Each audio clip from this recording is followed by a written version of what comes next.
Hello दोस्तों, कैसे हो? आई होप सब ठीक होंगे। दोस्तों, झारखंड एएनएम वैकेंसी 2025, जिसने फॉर्म अप्लाई नहीं किया है वो जल्दी से फॉर्म अप्लाई कर दो। बहुत अच्छा मौका है। और 3121 जो पद हैं वो बहुत अच्छे पद हैं, बहुत ज़्यादा पद हैं। और टॉप जो क्वेश्चन है जो एएनएम के लिए, ओनली एएनएम के लिए जो टॉप जो क्वेश्चन है उसकी सीरीज में रेगुलर करवा रहा हूँ। और इसमें वो सिलेक्टेड क्वेश्चन है। अगर आप एएनएम, झारखंड एएनएम की अगर तैयारी कर रहे हो तो इस वीडियो को आप मिस मत करना। ये वीडियो आपके लिए बहुत ज़रूरी है।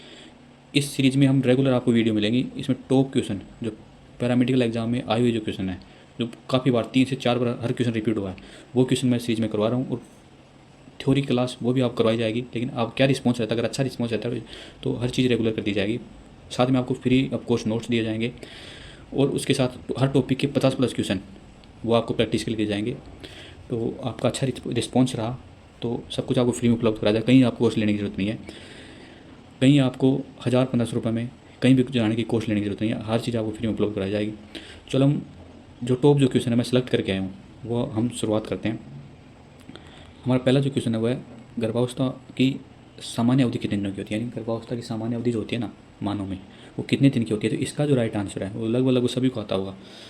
लेकिन एक क्वेश्चन बहुत बार रिपीट हुआ है, तो जिनको नहीं आता मैं आपको बता दूँ। इसकी जो अवधि होती है ना वो 280 दिन होती है। कितनी होती है? 280 दिन होती है। और एक क्वेश्चन के साथ हम 3 से 4 क्वेश्चन कलेक्ट करेंगे, क्योंकि इसमें हर क्वेश्चन के साथ हम एक्सप्लेन भी उसका करेंगे।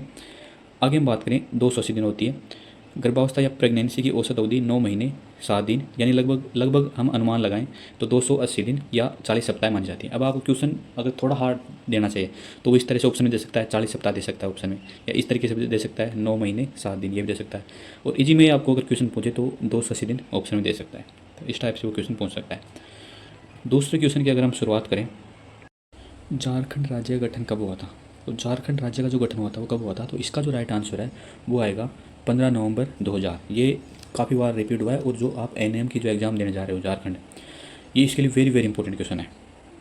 आगे हम बात करें, बिहार से अलग होकर झारखंड राज्य का गठन 15 नवंबर 2000 को भगवान बिरसा मुंडा की जयंती को हुआ था। अब एक ही क्वेश्चन में हम 3 से 4 क्वेश्चन क्लियर करेंगे। देखो, झारखंड किससे अलग हुआ है?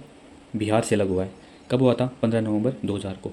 किसकी जयंती पर हुआ था? बिरसा मुंडा की जयंती पर। आगे हम बात करें, एएनएम का मुख्य कार्य क्या है? जो एएनएम के पद पे आप एएनएम की आपकी तैयारी कर रहे हो, इसका मुख्य जो कार्य है वो क्या है? तो इसका जो राइट आंसर है वो आपको मैं बता दूं, टीकाकरण व मातृ शिशु स्वास्थ्य सेवाएं देना। यानी हॉस्पिटल में टीकाकरण वगैरह करना और मातृ शिशु स्वास्थ्य सेवाएं देना, ये एएनएम का मुख्य कार्य होता है। आगे हम बात करें, टीकाकरण और मातृ शिशु स्वास्थ्य सेवाएं देना। एएनएम का मुख्य कार्य प्राथमिक स्वास्थ्य सेवाओं में महिलाओं और बच्चों को देखभाल देना, टीकाकरण करना और सुरक्षित प्रसव सुनिश्चित करना, ये एएनएम का मुख्य कार्य होता है। आगे हम बात करें, WHO, यानी WHO जो फुल फॉर्म वो क्या है? वर्ल्ड हेल्थ ऑर्गेनाइजेशन या विश्व स्वास्थ्य संगठन का मुख्यालय कहाँ स्थित है? तो विश्व स्वास्थ्य संगठन का जो मुख्यालय है वो कहाँ पे है? जेनेवा, जेनेवा स्विट्ज़रलैंड में। कहाँ पे है? जेनेवा स्विट्ज़रलैंड में। ये क्वेश्चन भी काफ़ी बार रिपीट हुआ है और पैरामेडिकल जो एग्जाम है उनके लिए वेरी वेरी इंपॉर्टेंट क्वेश्चन है कि WHO का मुख्यालय कहाँ है? जेनेवा स्विट्ज़रलैंड में।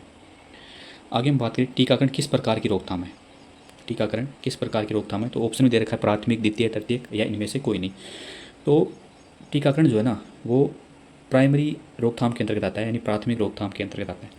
हमारे क्वेश्चन आपको कैसे लग रहे हैं? यानी वेरी वेरी इंपॉर्टेंट क्वेश्चन है और इस सीरीज़ को रेगुलर किया जाएगा। लेकिन आपका क्या रिस्पॉन्स रहता है वो एक बार कमेंट्स में जरूर बताना।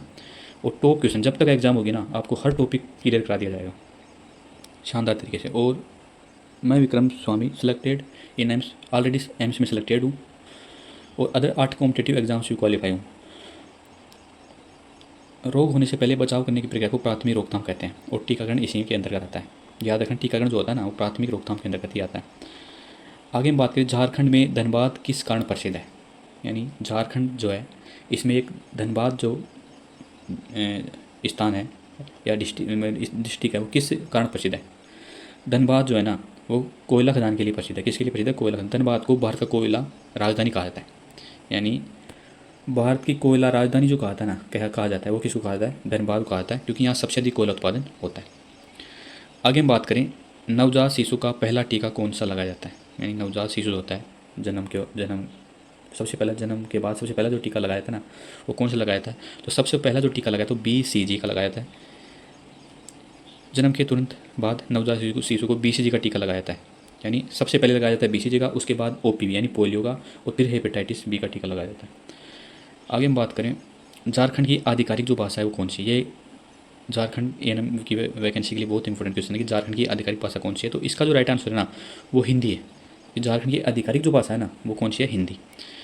अब आगे हम बात करें, झारखंड की राजभाषा हिंदी है, हालांकि संथाली, मुंडारी और अन्य आदिवासी भाषाएं भी यहाँ पर स्थित हैं। देखो आधिकारिक जो भाषा है, राजभाषा जो है वो तो हिंदी है, लेकिन हालांकि कुछ स्टेट में ये लैंग्वेज बोली जाती है, संथाली होगी, मुंडारी होगी, अन्य आदिवासी भाषाएं बोली जाती हैं, यानी कुछ जिलों में। आगे हम बात करें, आरोग्य सेतु ऐप किसने लॉन्च किया था। आरोग्य सेतु ऐप जो लॉन्च किया था वो किसने लॉन्च किया था, तो इसका जो राइट आंसर है वो आएगा भारत सरकार। ये पैरामेडिकल्स एग्जाम में काफ़ी बार रिपीट क्वेश्चन हुआ है, इसलिए हमने उठाया है कि आरोग्य सेतु ऐप जो लॉन्च हुआ ना वो भारत सरकार ने लॉन्च किया था जब कोविड-19 के टाइम पे। तो कोविड-19 महामारी के दौरान संक्रमण का पता लगाने और जागरूकता फैलाने के लिए भारत सरकार ने आरोग्य सेतु ऐप लॉन्च किया था। आगे हम बात करें, हमारा लास्ट जो क्वेश्चन है ये है, एएनएम प्रशिक्षण की न्यूनतम अवधि कितनी होती है। तो एएनएम प्रशिक्षण की न्यूनतम अवधि जो होती है ना वो न्यूनतम अवधि पूछा है, न्यूनतम अवधि तो 18 महीने होती है। कितनी होती है न्यूनतम अवधि, 18 महीने का प्रशिक्षण का कोर्स सामान्यतः होता है। ये इंपॉर्टेंट जो क्वेश्चन है, हमने 10 क्वेश्चन सेलेक्ट किए हैं। अगर अच्छा रिस्पॉन्स रहा आपका तो रेगुलर हम 30-40 क्वेश्चन तक हर जो वीडियोस में करवाएंगे। और इंपॉर्टेंट जो क्वेश्चन है, और आपको अगर झारखंड एएनएम में सिलेक्शन लेना है ना तो आपको हमारी फैमिली के साथ जुड़ना आपका बहुत ज़रूरी है। तो जो नए हैं चैनल को सब्सक्राइब कर देना, प्यारा सा कमेंट जरूर करना और लाइक कर देना, शेयर कर देना। धन्यवाद।